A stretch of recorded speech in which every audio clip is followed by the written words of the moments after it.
Silence choked the greasy diner, broken only by a rattling air conditioner and the menacing, guttural idol of Harley-Davidsons out front. Standing alone at the center booth, a 7-year-old boy in an oversized superhero t-shirt clutched a Ziploc bag of pennies and quarters. He was entirely surrounded by 6 fully patched Hells Angels, hardened men whose rap sheets were longer than the child's life. Their towering president, a man with a scarred jaw and cold, calculating eyes, stared at the handful of change the boy had just slammed onto the scuffed formica. "I need a dad for tomorrow," the boy squeaked, his voice shaking but his chin jutting out in absolute defiance. "Just for one day. I can pay you." The Rusty Spoon Diner sat on a desolate stretch of Route 99, a place where the California sun baked the asphalt until it rippled like water. It wasn't a family establishment. It was a known waypoint, a territory marker for the local charter of the Hells Angels. The air inside was thick with the smell of stale fryer grease, black coffee, and the sharp, metallic scent of ozone and exhaust that clung to the men in the back booth. At the head of the table sat Jim Lawson. At 52, Jim was a mountain of a man, his arms corded with muscle and faded ink, his face weathered by decades of wind and violence. He was the president of the Redwood Charter, a man who commanded absolute respect through a quiet, terrifying stillness. Beside him sat Tommy Gallagher, his sergeant-at-arms, a wiry, volatile man with a spiderweb tattooed across his throat. Across from them was Caleb Harrison, known simply as Ghost, a stoic giant who rarely spoke but missed absolutely nothing. They were deep into a conversation about a disrupted supply route when the bell above the diner door jingled. Morgan Donovan walked in, looking exhausted to her very bones. She wore blue scrubs that had lost their vibrancy years ago, and dark circles bruised the skin under her eyes. She was 28 but carried the weight of someone twice her age. Trailing behind her, clutching a worn plastic action figure, was her 7-year-old son, Leo. Morgan didn't want to be here. She knew the reputation of the Rusty Spoon, knew the caliber of men who occupied the back booths, but her radiator had overheated 2 miles back, leaving her stranded. And this was the only place with a payphone and a cold glass of water for her son while they waited for a tow truck she couldn't afford. She guided Leo to a small booth near the front, as far away from the leather-clad giants as possible. "Stay right here, sweetie," she whispered, her voice tight with anxiety. "Don't move. I'm going to call Uncle Dave to see if he can pick us up." Leo nodded, his wide blue eyes taking in the diner. He was a small boy for his age, with a mop of unruly blonde hair and a perpetual expression of serious contemplation. As his mother turned the corner toward the restrooms where the payphone was bolted to the wall, Leo's gaze drifted to the back of the room. He didn't see dangerous outlaws. He saw men who looked invincible, men who were large, loud, and completely unafraid. For the past 3 weeks, Leo's stomach had been tied in knots. Tomorrow was Fathers and Sons Field Day at Oak Creek Elementary. It was the most anticipated event of the school year, a day of 3-legged races, barbecue, and father-son bonding. For Leo, it was a looming nightmare. His father, a mechanic named Arthur, had died of a sudden aneurysm 3 years ago. Since then, Leo had been the prime target for a boy named Bradley, whose father was a prominent, sneering real estate developer. Bradley had spent the last month reminding Leo that a boy without a dad was just a half-kid, a loser who didn't belong at the field day. Leo slid out of his booth. He clutched his secret weapon, a Ziploc bag containing his entire life savings, $4.12 in loose change, plus a slightly melted green Jolly Rancher. He walked down the aisle. The diner seemed to stretch for miles. The heavy boots of the bikers came into view. Then the denim, the chains, the leather vests, and finally, the intimidating faces of the men themselves. Tommy noticed him first. He stopped mid-sentence, his fork hovering halfway to his mouth. He nudged Jim. "Hey, boss, think we got a prospect?" Jim slowly turned his head. His eyes, a pale, icy blue, locked onto the small boy standing at the edge of their table. The rest of the table fell silent. The tension in the air thickened, sharp enough to cut. These were men who had faced down rival gangs, riot police, and prison sentences. Now, they were staring at a terrified, yet fiercely determined, 7-year-old. "You lost, kid?" Jim's voice was like gravel rolling around in a cement mixer, deep, resonant, and entirely unamused. Leo swallowed hard. His little hands shook, but he stepped forward, closing the distance. He reached into his pocket, pulled out the crinkled Ziploc bag, and dropped it onto the table right next to Jim's plate of steak and eggs. The coins clinked loudly against the formica. "I need a dad for tomorrow," Leo said, his voice cracking on the first word but steadying by the last. "Just for one day. I can pay you." Tommy let out a sharp, incredulous bark of laughter, but Jim held up a massive hand, silencing him instantly. Jim looked at the bag of coins, then back at the boy.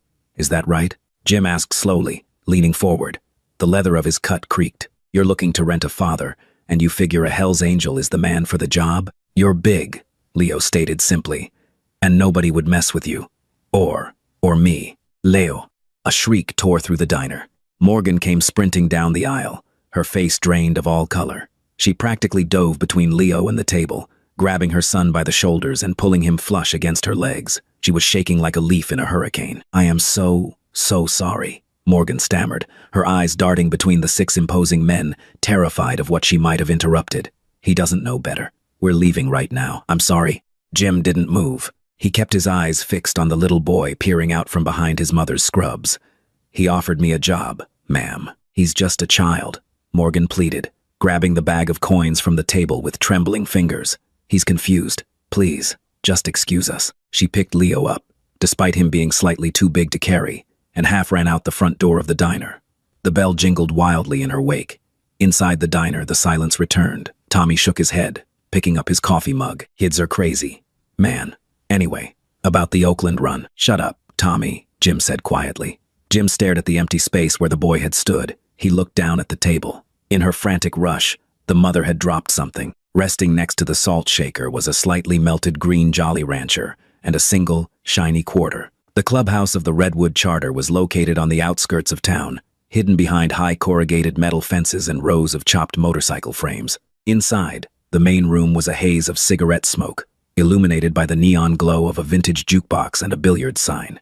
It was 10:00 p.m., hours after the incident at the diner. The business of the club had been concluded, dues collected, territorial disputes settled, supply lines confirmed. The brothers were drinking, playing pool, and unwinding. But Jim Lawson sat alone at the heavy oak table in the corner, staring at a shiny quarter and a green candy. Ghost walked over, carrying 2 bottles of beer. He set one down in front of Jim and took a seat. Ghost was a man who understood silence. He had done a 5-year stint in San Quentin and came out speaking half as much as he used to. He looked at the items on the table. You're thinking about the kid, Ghost rumbled. Jim picked up the quarter, rolling it over his knuckles with the dexterity of a magician. When I was 7, my old man was beating the hell out of my mother while I hid in a closet. That kid today, he didn't hide. He walked up to a table of killers to buy himself protection. Takes stones. Takes desperation, Ghost corrected gently. I asked around. Diner waitress knows the mom. Name's Morgan Donovan. Husband was a good guy, local mechanic, dropped dead of a brain bleed 3 years ago. Left her with nothing but medical debt and the kid. She works double shifts at the nursing home just to keep the lights on. Jim stopped rolling the quarter. What's tomorrow? School event. Fathers and sons field day. Big deal out at Oak Creek Elementary. Rich neighborhood. From what the waitress hears, the kid gets chewed up by some bully there.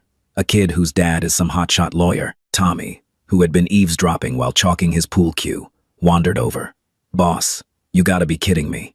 You're not seriously entertaining this. We are the Hells Angels. We run guns. We enforce territory. We don't do bake sales and 3-legged races. The other charters would laugh us out of the state. Jim slowly turned his icy gaze toward Tommy. You worried about our reputation, Tommy? You think showing a little respect to a dead man's kid makes us look weak? I think rolling up to a suburban elementary school is a good way to get the cops called on us. Tommy shot back, though he lowered his cue, sensing the danger in Jim's tone. Let him call, Jim said. He stood up, towering over the table. The sheer physical presence of the man demanded the attention of the entire room. The clacking of billiard balls stopped. The low murmur of conversation died out. Church, Jim announced. Immediately, the patched members moved toward the heavy oak table, taking their seats. The prospect members cleared the room and guarded the door. This was official club business. Jim looked around the table at his brothers, men with scars, men with rap sheets, men who had bled for the patch on their backs. 3 years ago, a working man in this town died, leaving his family unprotected. Jim began, his voice carrying easily through the cavernous room. Today, his 7-year-old boy walked up to us. He didn't ask the cops for help. He didn't ask a priest. He asked us. He offered his last $4 to buy a father, so he wouldn't get stomped on by some rich prick's kid at a schoolyard. Jim threw the quarter onto the center of the table. It spun with a high-pitched ring before settling flat. We talk a lot about brotherhood, Jim continued. about honor among our own, about not letting the strong crush the weak. Tomorrow, a kid is going to walk into a lion's den alone. I'm going with him. I'm riding to Oak Creek Elementary tomorrow morning. Anyone who wants to ride with me, be at the gates at 0700. Anyone who thinks this is beneath them, stay in bed. Jim didn't ask for a vote. He didn't need to. He slammed his gavel onto the sounding block, the crack echoing like a gunshot. Across town, in a cramped, two-bedroom apartment, Morgan Donovan was crying quietly in the kitchen. She had finally gotten Leo to sleep after an hour of him begging to go to the field day. She had lied to him. She told him he was running a fever and that they couldn't go. The heartbreak in his eyes had nearly destroyed her. She looked at the clock. It was past midnight. She felt a profound, crushing failure as a mother. She couldn't protect him from the grief. She couldn't protect him from the bullies, and she couldn't give him the one thing he desperately wanted, a father to stand by his side. She had no idea that 4 miles away, engines were being tuned, leather was being polished, and the most dangerous men in the state were preparing for war. The morning air was crisp and painfully clear.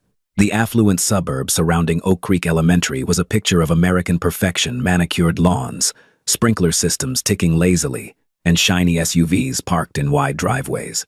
At 7:30 a.m., Morgan Donovan was in her kitchen, trying to force a smile as she poured a bowl of cereal for Leo. Leo sat at the small table, already dressed in his favorite clothes, just in case she changed her mind. He was looking at his sneakers, his small shoulders slumped in total defeat. "We can go to the park later, baby," Morgan offered weakly. "Just you and me. We'll get ice cream." Leo didn't answer. He just pushed a Cheerio around his bowl with a spoon. Then, they heard it. It started as a low vibration, a hum that seemed to travel through the floorboards rather than the air. It grew steadily, a deep, guttural roar that rattled the windows in their frames. Morgan froze, her coffee cup halfway to her mouth. She thought it was an earthquake. But Leo's head snapped up, his eyes widened. He scrambled out of his chair and ran to the front window, pushing aside the cheap blinds. Turning onto their quiet, narrow street was a wall of chrome, black leather, and roaring machinery. It wasn't just one motorcycle.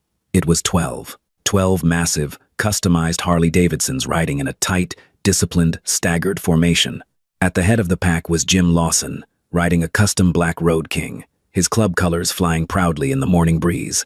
Doors opened across the street. Neighbors in bathrobes stepped out onto their porches, staring in absolute, terrified bewilderment as the motorcycle club rumbled down the block. The procession came to a halt right in front of Morgan's small apartment building. The bikers killed their engines in perfect unison. The sudden silence was almost as deafening as the roar had been. Morgan rushed to the window, her heart hammering against her ribs. "Leo, get away from the glass," she hissed, grabbing his arm. Panic seized her throat. They had tracked them down. Why? Had she disrespected them at the diner? Was there some unwritten rule she had broken? A heavy, authoritative knock echoed on her front door.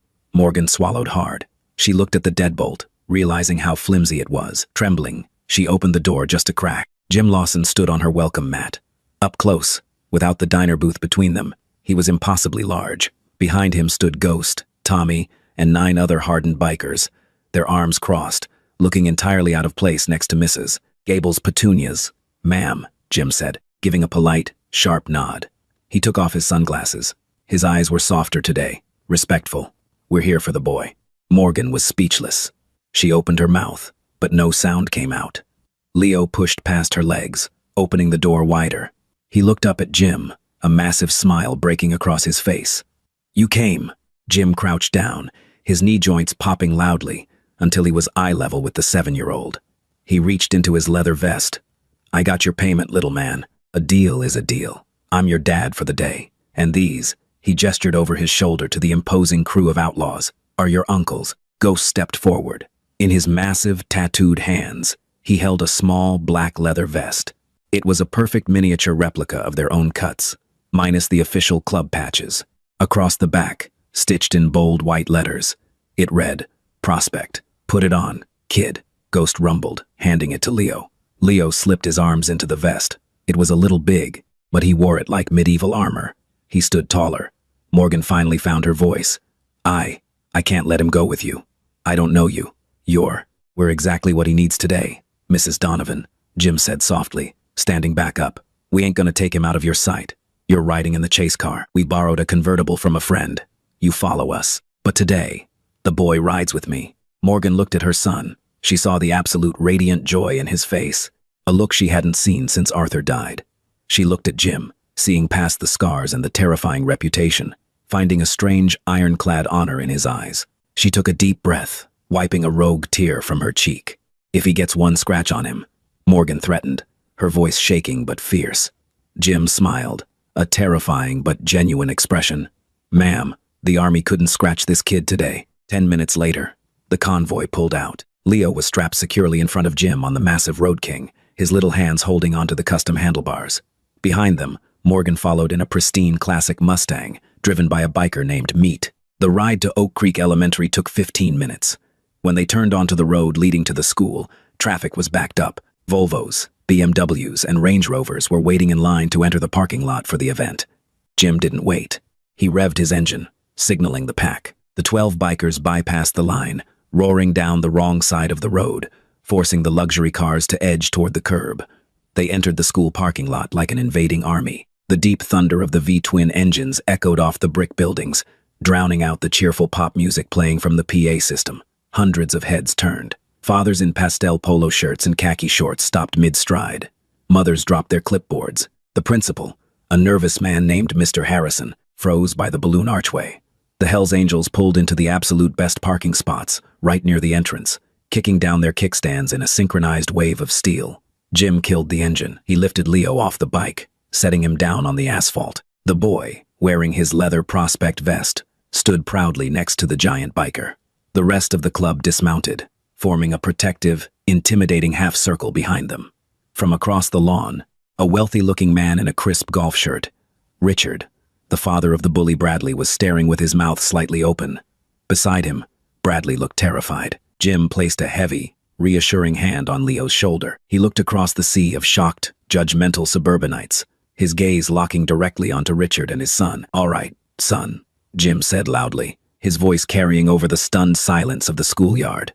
"Which one of these races are we winning first?" The lawn of Oak Creek Elementary was a sea of pastel, an ocean of salmon-colored shorts, pristine white sneakers, and aggressively cheerful polo shirts. Into this meticulously curated suburban utopia walked 12 heavily tattooed, leather-clad outlaws. The air was thick with the scent of expensive sunscreen and, now, the undeniable aroma of motor oil, stale tobacco, and worn leather. Mr. Harrison, the school principal, was a man whose highest form of conflict resolution usually involved a strongly worded email to the PTA. He stood frozen near the registration table, his clipboard shaking against his chest. As Jim Lawson strode across the freshly cut grass with little Leo beaming beside him, Harrison felt his mouth go completely dry. He took a hesitant step forward, clearing his throat. "Excuse me, gentlemen. This is a closed event. It's for the students and their legal guardians." Tommy Gallagher, the volatile sergeant-at-arms, stepped out from behind Jim. He didn't say a word. He just slowly lifted his sunglasses, revealing eyes that looked like they hadn't slept since 1998, and offered Harrison a smile that was entirely teeth and zero warmth. Harrison swallowed hard, taking a distinct step backward. Jim put a heavy hand on Harrison's shoulder. The sheer weight of it made the principal buckle slightly. "Good morning, sir. I'm Jim. I'm Leo's proxy for the day. His mother, Morgan, is right over there by the bleachers." She signed the permission slip. "Everything's above board, right?" "Yes," Harrison squeaked, looking past Jim to where Morgan stood, wide-eyed and clutching her purse, flanked by 2 bikers the size of refrigerators. "Yes, of course. Welcome to field day." "Appreciated," Jim rumbled. He looked down at Leo. "Where to?" "Prospect." Leo pointed a small, trembling finger toward the starting line of the first event, the 3-legged race. As they approached the starting line, the crowd parted like the Red Sea. Parents grabbed their children, pulling them back as if the bikers were carrying a plague. But Leo didn't notice the fear. For the first time in his life, he was walking through his schoolyard, and people were moving out of his way. Waiting in lane 4 were Richard and his son, Bradley. Richard was a tall, handsome man with perfectly styled hair and the arrogant posture of a man who owned half the commercial real estate in town. Bradley was a miniature, crueler version of his father. Just yesterday, Bradley had shoved Leo into the mud, laughing about how Leo would have to run the race with a broomstick for a dad. Now, Bradley was staring at Jim Lawson, his jaw completely slack. Richard, attempting to salvage his dignity in front of the other wealthy fathers, puffed out his chest. "Excuse me," Richard sneered, his voice dripping with condescension. "Is this some kind of charity stunt? Because this event is for actual fathers, not hired thugs." The temperature around the starting line seemed to drop 10 degrees. Ghost, standing a few feet away, cracked his knuckles. It sounded like a handful of walnuts being crushed. Jim didn't get angry. He didn't raise his voice. He simply crouched down, took the burlap tie provided by the gym teacher, and secured his massive, steel-toed leather boot to Leo's tiny Velcro sneaker. "I'm his dad today, Richard," Jim said, not looking up. Richard blinked, surprised the biker knew his name. He didn't realize Ghost had already cross-referenced every license plate in the parking lot an hour ago. "And out here on the grass," Jim continued, standing up and towering over the real estate developer by a solid 6 inches. "We're all just men in a race, unless you're looking for an excuse to back out." Richard's face flushed a deep, angry red. "Tie the knot, Bradley," he snapped at his son. "We're going to embarrass them." The gym teacher, a young woman who looked absolutely terrified, blew her whistle. The race was chaos. Fathers and sons tumbled into the grass, laughing and shouting. Richard and Bradley moved with practiced, synchronized precision, taking an early lead. But Jim and Leo were a different story. Jim's stride was too long, Leo's too short. They stumbled on the second step. Leo looked up, panic flashing in his eyes, expecting the anger he usually saw from adults when he messed up. Instead, Jim let out a booming, genuine laugh. "All right, little brother, new strategy. Hold on to my belt." Leo grabbed the thick leather belt.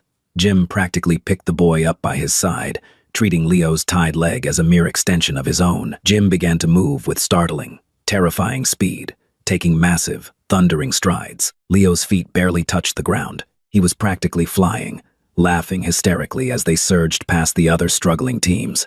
They blew past Richard and Bradley right before the finish line. Jim didn't even look at the wealthy developer as they crossed first, but Leo turned back, giving Bradley a massive, triumphant grin.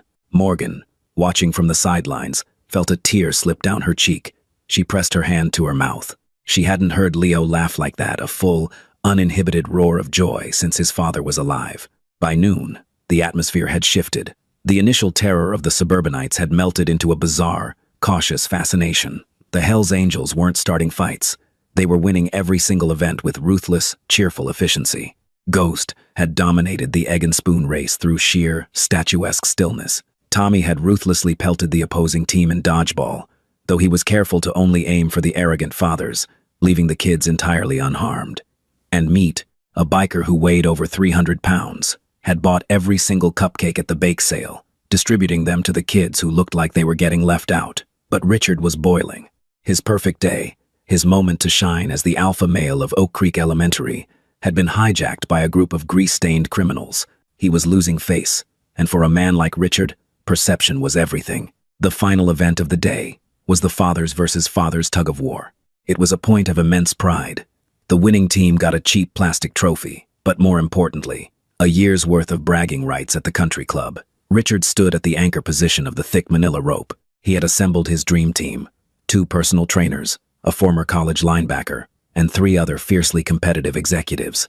They were stretching, high-fiving, and looking incredibly smug. On the other side of the mud pit, Jim stood alone. "You need 6 men, biker," Richard yelled across the pit, a cruel smirk playing on his lips. "Or are you forfeiting?" Jim looked back at his brothers. They were lounging by the bleachers, smoking cigarettes and looking bored. Jim gave a subtle nod. Ghost, Meat, and Tommy detached themselves from the group. They didn't stretch. They didn't high-five. They just walked over, their heavy boots sinking into the soft earth, and picked up the rope. "Only 4 of them. The rules say 6, Richard protested, turning to Mr. Harrison. "Make them follow the rules." Jim wrapped the rough rope around his massive, calloused hands. "We only need 4, unless you want us to bring over the rest, Richard. I don't think your boys have the grip strength." Richard seethed. "Fine. Let them lose." The whistle blew. Immediately, Richard's team heaved backward, their expensive cleats digging into the turf. The rope went taut. For a brief second, the bikers slid forward an inch. The crowd cheered, thinking the suburban dads had it in the bag. Then, Jim planted his boots. He didn't just pull with his arms. He dropped his center of gravity, engaging the massive muscles of his back and legs. Beside him, Ghost became an immovable object. Meat leaned back, utilizing his sheer mass, and Tommy dug in like a rabid pit bull. The rope stopped dead. Richard's team pulled harder, their faces turning purple with exertion. They were shouting, slipping, losing their footing. But the four bikers didn't move a single millimeter. They held the line with casual, terrifying ease. Jim looked across the mud pit, directly into Richard's panicked eyes. "You build a lot of high-rises in the city, don't you, Richard?" Jim asked, his voice carrying easily over the grunts of the straining fathers. Richard blinked, sweat pouring down his face, his grip slipping on the rope. "What?" he gasped. "You're firm," Jim continued, casually taking a step backward, pulling the opposing team an inch closer to the mud pit. "Oakwood Development. You're putting up that new complex on 4th and Main. Having some union trouble last month, weren't you?" Richard's face drained of color. The redness vanished, replaced by a sickly, chalky white. "You hired a private security firm to clear out the picketers," Jim said, taking another step back. The rope burned through Richard's hands. "Firm called Redwood Consulting. You signed the checks yourself." Richard suddenly stopped pulling. The realization hit him like a physical blow. The security consultants his shady partner had hired to break a strike. They weren't former cops. They were the Redwood charter of the Hells Angels. He was directly funding the very men he had been insulting all morning. Men who now knew his face, his name, and where his son went to school. "We appreciate the business, Dick," Tommy chimed in with a vicious grin. "Now," Jim said, his voice dropping an octave, losing all its casual warmth, "you're going to let go of this rope, and you're going to fall in the mud.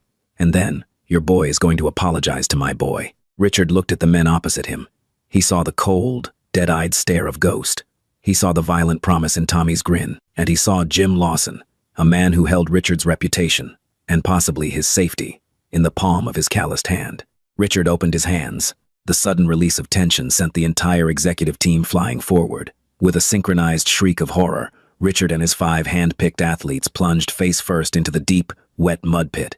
The crowd erupted into stunned silence, followed by a scattered, nervous applause that quickly swelled into genuine cheering. The underdogs had won. Jim dropped the rope. He walked over to where Leo was jumping up and down, screaming with joy. Jim scooped the boy up, placing him squarely on his broad shoulders. As Richard crawled out of the mud, spitting dirt and utterly humiliated, he found Jim standing over him. Beside Jim was little Leo, looking down from his perch. "Bradley," Jim said, pointing to the bully who was staring at his father in shock. "Get over here." Bradley walked over, his bottom lip trembling. "Tell Leo you're sorry," Jim instructed quietly. It wasn't a request. Bradley looked at his mud-soaked father, who gave a frantic, defeated nod. "I'm sorry, Leo," Bradley mumbled. "I won't bother you anymore." Leo sat tall on Jim's shoulders, his hands gripping the biker's leather vest. He didn't gloat. He just nodded. "Okay." Morgan walked up, her hands clasped in front of her. She looked from the humiliated millionaire in the mud to the towering biker holding her son. Jim gently set Leo down and turned to Morgan, touching the brim of an imaginary hat. "Think it's time for some barbecue, ma'am?" Jim smiled. "Boys are getting hungry." The post-race barbecue was supposed to be a catered affair with finger sandwiches and sparkling cider, but Meat had other plans. While the tug-of-war was happening, the massive biker had quietly backed his saddlebags up to one of the large brick fire pits near the baseball diamond. By the time Jim, Leo, and Morgan walked over, the air was thick with the scent of hickory smoke, sizzling ribeyes, and charred hot dogs. The Hells Angels had commandeered 2 adjacent picnic tables. The rest of the suburban parents gave them a wide, 20-foot berth, sitting on their checkered blankets and casting nervous, sideways glances. But a funny thing was happening. The kids didn't care about the leather or the tattoos. They only knew that these giant men had just humiliated the most arrogant dad in school, and more importantly, they had the best food. Slowly, tentatively, a few of Leo's classmates began to drift over. "Hey kid," Tommy said, pointing a pair of heavy steel tongs at a freckled boy staring at the grill. "You want a hot dog or what?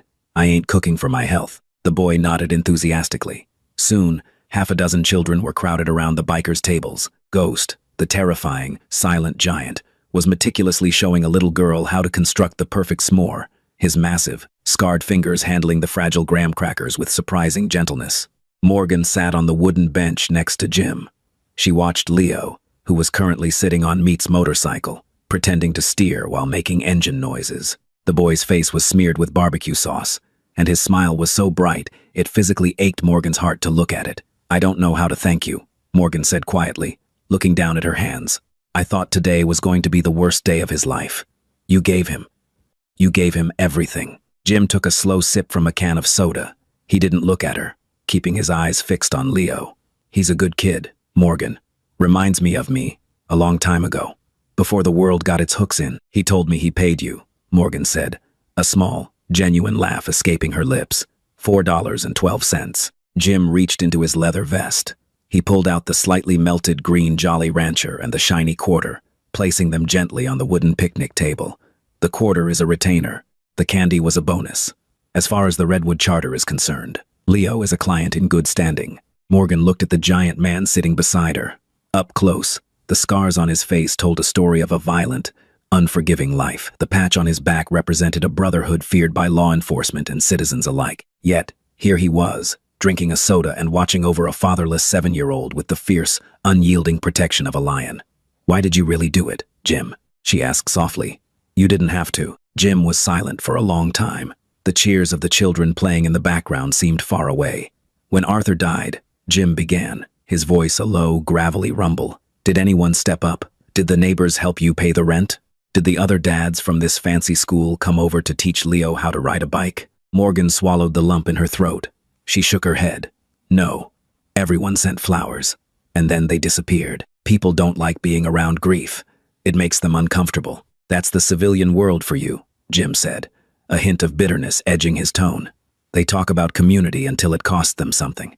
In my world, if a brother falls, we take care of his own. We don't leave widows to starve, and we sure as hell don't let their kids get pushed around by rich bullies.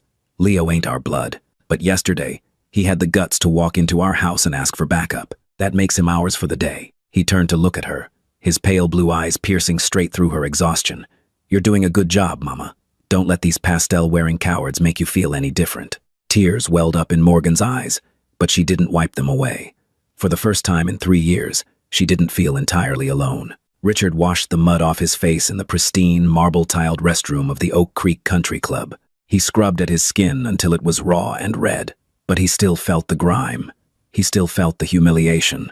He stared at his reflection in the mirror, his chest heaving. His brand-new Ralph Lauren shirt was ruined, but that was nothing compared to his reputation. The entire PTA had watched him get dragged into a mud pit by a gang of uneducated, grease-covered thugs. He had seen the smirks on the faces of his business rivals. He had seen the terror in his son's eyes. And it was all because of that pathetic, broke widow and her charity case son.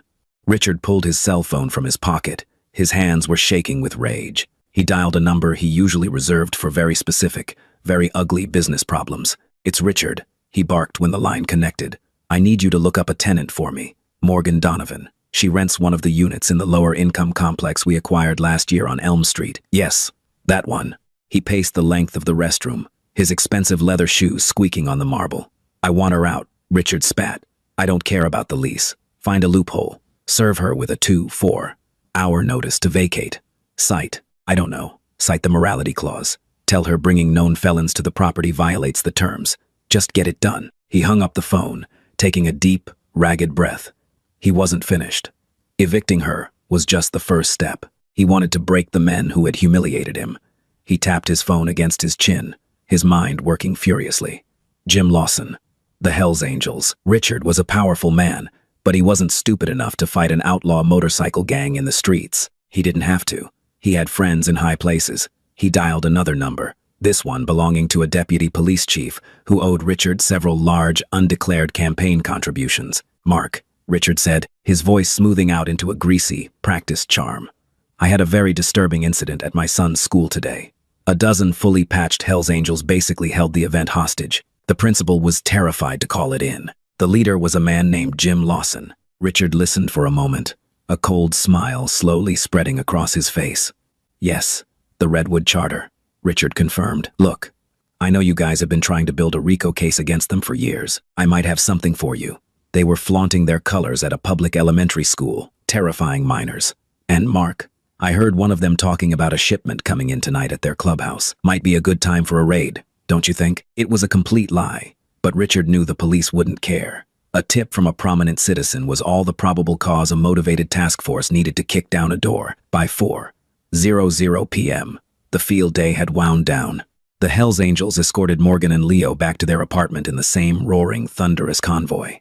When they arrived at the Elm Street complex, the mood was triumphant. Leo was asleep, exhausted from the excitement, his small head resting against Jim's massive chest as the biker carried him up the stairs to the apartment. Morgan unlocked the door, holding it open as Jim gently laid the sleeping boy on his bed, tucking the worn superhero blanket up to his chin. He left the miniature prospect vest draped carefully over the chair. "Thank you, Jim," Morgan whispered in the hallway, walking him to the door. "For everything, anytime." "Morgan," Jim nodded, stepping out onto the landing where Ghost and Tommy were waiting. "You need anything, you call the clubhouse." As the bikers rumbled away, leaving the street in quiet suburban peace, Morgan felt a profound sense of relief. She locked the deadbolt, smiling to herself. They had survived. More than survived, Leo had conquered. She walked into the kitchen to pour herself a glass of water. It was then she noticed the bright orange piece of paper taped aggressively to her kitchen window, facing inward from the fire escape. Her stomach dropped. Her hands went numb as she peeled the tape away. It was an eviction notice from Oakwood Property Management. It was effective immediately. Attached to it was a grainy, zoomed-in photograph of Jim Lawson standing on her welcome mat that morning, alongside a typed letter stating that her association with organized criminal syndicates violated the safety terms of her lease. She had until 8:00 a.m. the following morning to vacate the premises, or the sheriff would physically remove her and her son, and her belongings would be seized to cover breach of contract fines. Morgan fell to her knees on the cheap linoleum floor, the orange paper slipping from her fingers. The dream was over. The nightmare had just begun. The neon clock on the diner down the street read 2:14 a.m. Morgan sat at her small kitchen table, the glaring orange eviction notice completely dominating her vision. She had packed 2 trash bags with Leo's clothes and her nursing scrubs, but the sheer impossibility of her situation had paralyzed her. She had $40 in her checking account. Shelters were full. Her uncle lived 3 states away and didn't have the room anyway. Richard had trapped her. He had weaponized his wealth to crush a widow simply because his fragile ego had been bruised in a mud pit. Trembling, Morgan reached into her pocket and pulled out the small, grease-stained business card Jim had slipped her before he left. It just had a phone number and a single word stamped in red ink. Redwood. She picked up her phone. Her thumb hovered over the keypad. She was terrified of bringing more trouble down on her son, but she was out of options. She dialed. It rang twice. Then, a deep, gravelly voice answered. "Speak, Ghost," Morgan whispered, her voice cracking. It's Morgan, Leo's mom." "Hold on," Ghost said. The phone shuffled. A few seconds later, Jim's voice came through the receiver, sharp and instantly awake. "Morgan, is the boy okay?" "Leo's fine. He's asleep," she choked out, the tears finally spilling over. "But we're being thrown out. They taped an eviction notice to my door right after you left. A 24-hour notice. They said I violated the morality clause by bringing a criminal syndicate onto the property. The landlord. It's Oakwood Management. It's Richard." Silence hung on the line. It wasn't an empty silence. It was heavy, vibrating with a sudden, localized fury. "Pack a bag for the boy," Jim commanded, his voice eerily calm. "I'm sending meat and 2 prospects to pick you both up. You're staying at the clubhouse tonight. It's safe. Nobody kicks down our doors." But Jim was wrong. Before Jim could hang up, Morgan heard a massive, concussive boom through the receiver, followed by the sound of splintering wood and shattering glass. "Jim?" Morgan screamed. "Jim, what's happening?" Over the phone, she heard the chaotic, deafening roar of a police raid. Men were screaming commands. Boots were stomping. "Redwood Charter, get on the ground. Hands where we can see them." The phone clattered to the floor on Jim's end, but the line stayed open.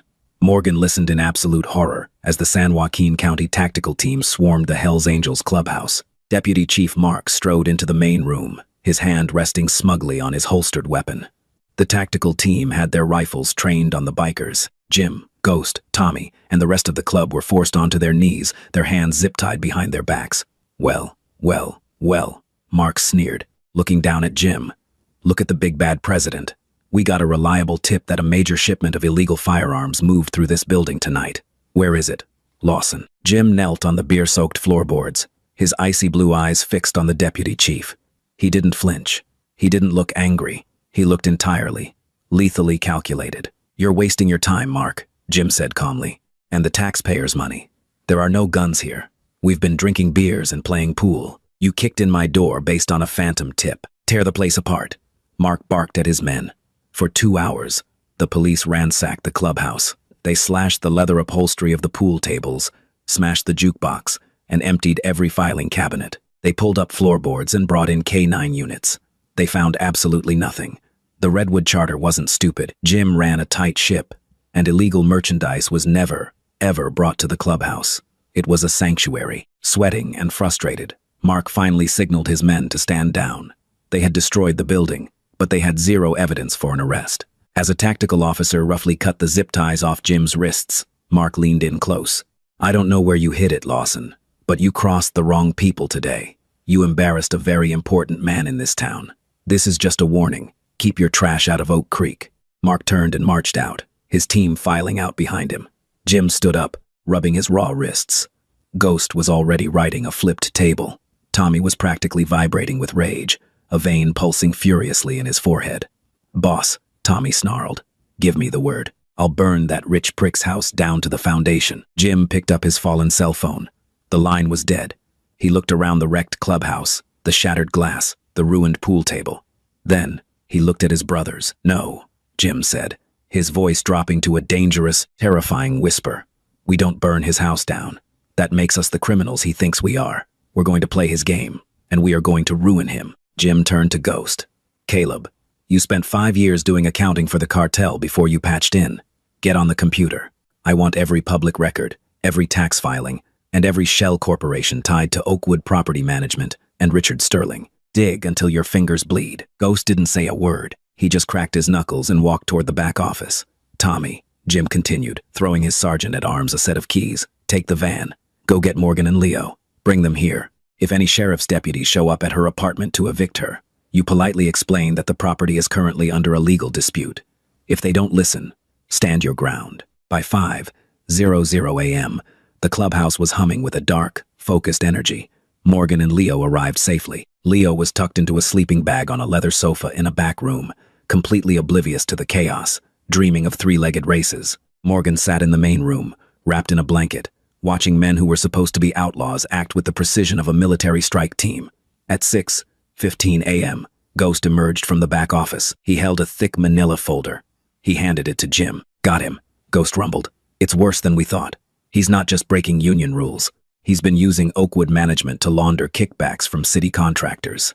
The paper trail is sloppy, and the eviction notice he served Morgan, completely illegal. He didn't file it through the courts. It's a fraudulent document designed to intimidate." Jim opened the folder. A cold, terrifying smile spread across his scarred face.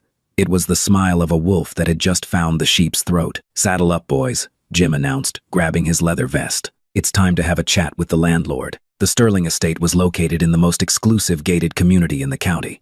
It sat at the end of a winding manicured driveway, surrounded by ancient oak trees and wrought iron fencing. At 7:00 a.m., exactly 1 hour before Morgan was scheduled to be thrown onto the street, Richard was sitting in his sunroom, sipping an espresso and reading the Wall Street Journal. He felt incredibly satisfied. The police raid had surely rattled those biker thugs, and by the time he finished his breakfast, the irritating widow and her brat would be homeless. The peace was shattered by a sound that made his blood run cold. It wasn't a roar this time. It was a slow, synchronized, heavy rumble. Richard dropped his coffee cup. It shattered on the imported tile. He ran to the window. Rolling up his quarter-mile driveway, having completely bypassed his expensive security gate, were 25 Hells Angels. Jim had called in reinforcements from a neighboring charter. They moved like a mechanized cavalry unit, forming a perfect, intimidating circle around Richard's imported sports cars and his pristine fountain. They cut their engines. Richard panicked. He grabbed his phone and dialed 911. "Yes, police. They're here. The bikers are at my house. They're trespassing. I'm sorry, Mr. Sterling," the dispatcher's voice replied, sounding remarkably bored. "All available units in your sector are currently tied up responding to a multi-vehicle pileup on the interstate. We can send a car in about 2 hours. Richard's heart hammered against his ribs. 2 hours?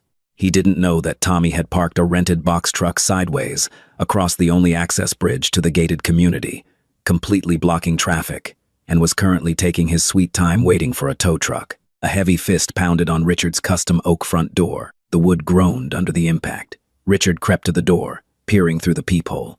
All he saw was black leather and the terrifying, grinning skull of the Hells Angels patch. "Open the door, Richard." Jim's voice boomed from the other side. "We can do this politely, or Meat can show you how he used to open bank vaults in the 90s. Your choice." Trembling violently, Richard unlocked the deadbolt and pulled the door open just a few inches. Jim Lawson stood on his porch. Ghost stood to his left, holding the thick manila folder. Behind them, 24 hardened bikers stared in absolute silence. "What do you want?" Richard squeaked, trying to sound authoritative but failing miserably. "You're trespassing. My lawyers will destroy you." Jim pushed the door open the rest of the way, stepping into the grand foyer. His heavy boots left streaks of grease on the marble floor. "Your lawyers are going to be a little busy keeping you out of federal prison, Dick," Jim said smoothly. He gestured for Ghost to step forward. Ghost dropped the heavy folder onto a fragile glass entryway table. It landed with a loud, ominous thud. "Caleb here is quite the wizard with a keyboard," Jim explained, casually inspecting a priceless Ming vase on a pedestal. "Turns out, Oakwood Management has a secondary ledger, the one where you funnel municipal funds to offshore accounts in the Caymans. Oh, and the fraudulent eviction notice you served Morgan Donovan, forgery, harassment, and illegal deprivation of rights." Richard's face went paper white. The arrogance completely vanished, replaced by sheer, unfiltered terror. "What? What is this?" "This is blackmail." "No," Jim corrected, turning to face him, his eyes blazing with a fierce, righteous anger. "Blackmail is for cowards. This is a negotiation. You tried to ruin a good woman's life and traumatize her kid just because we embarrassed you in a tug-of-war. You used the police as your personal hit squad to wreck my clubhouse. You're a parasite, Richard." "What do you want?" Richard gasped, leaning against the wall for support. Jim pulled 2 pieces of paper from his leather cut. He slammed them down on the glass table next to the folder. He handed Richard an expensive gold pen from the developer's own desk. "First," Jim said, tapping the first document, "this is a deed transfer. You are signing ownership of Morgan's apartment unit over to her, free and clear. She will never pay rent again, and you will never set foot on that property." Richard stared at the paper in horror. "That unit is worth $200,000, and 20 years in a federal penitentiary is worth a lot more," Jim whispered. Leaning in so close, Richard could smell the stale coffee and danger on his breath. "Sign it." With a shaking hand, Richard signed the deed transfer. "Good," Jim nodded. "Second document. This is a withdrawal of your complaint to the school board about the field day, and a formal written apology to Morgan Donovan and her son, Leo." Richard swallowed hard. He signed the second paper. Jim folded the documents and tucked them securely into his vest. He looked at the broken, humiliated millionaire leaning against the wall. "We are the Hells Angels, Richard," Jim said, his voice ringing clearly through the cavernous foyer. "We don't pretend to be saints. We live outside your rules. But we have a code. We don't hurt women, and we don't punish children. If you ever look in Morgan or Leo's direction again, if you ever breathe a word of this to your corrupt cop buddies, I won't bring a folder next time. Understand?" Richard nodded frantically, unable to speak. Jim turned on his heel and walked out the front door. Ghost gave Richard one last, dead-eyed stare before following. Within 60 seconds, the roar of the engines faded down the driveway, leaving the Sterling estate in pristine, terrifying silence. Richard slid down the wall, putting his face in his hands, realizing he had just been thoroughly dismantled by the very men he considered beneath him. Later that morning, the sun broke through the clouds over the Redwood clubhouse. The damage from the police raid was already being repaired by the younger prospects. Morgan was standing in the gravel parking lot. Jim walked out and handed her a large, heavy manila envelope. "What's this?" she asked, looking confused. "That's the deed to your apartment, Morgan." Jim smiled softly. "It's yours. Nobody can ever kick you out again. And the property taxes are paid up for the next 10 years. Courtesy of Oakwood Development." Morgan opened the envelope. When she saw the official deed with her name on it, her knees buckled. Jim caught her by the shoulders, steadying her. She wept, burying her face against the rough leather of his cut, the relief washing over her in massive, suffocating waves. From across the lot, Tommy fired up his custom chopper. Sitting securely in front of him, wearing his oversized prospect vest, was Leo. "Hey boss," Tommy yelled over the exhaust. "Kid wants to learn how to change a spark plug." Jim looked down at Morgan, who was wiping her eyes and laughing through her tears. "You better go, Jim," Morgan said, smiling. He's been waiting for this all his life. What started as a desperate plea from a fatherless boy in a greasy diner transformed into a legend that would be whispered in Oak Creek for decades. Richard Sterling quietly resigned from the PTA, his power broken, while Deputy Chief Mark suddenly found his precinct under investigation by Internal Affairs after an anonymous tip exposed his illegal raids. As for Leo, he never walked through the schoolyard with his head down again. He didn't just rent a dad for $4.12. He bought himself an entire army. The Redwood Charter of the Hells Angels became his uncles, his protectors, and his unconventional family. They taught him how to fix engines, how to stand up for himself, and the true meaning of loyalty. Morgan found peace, knowing her son was guarded by fierce, imperfect men who proved that sometimes the most profound honor is found in the hearts of outlaws.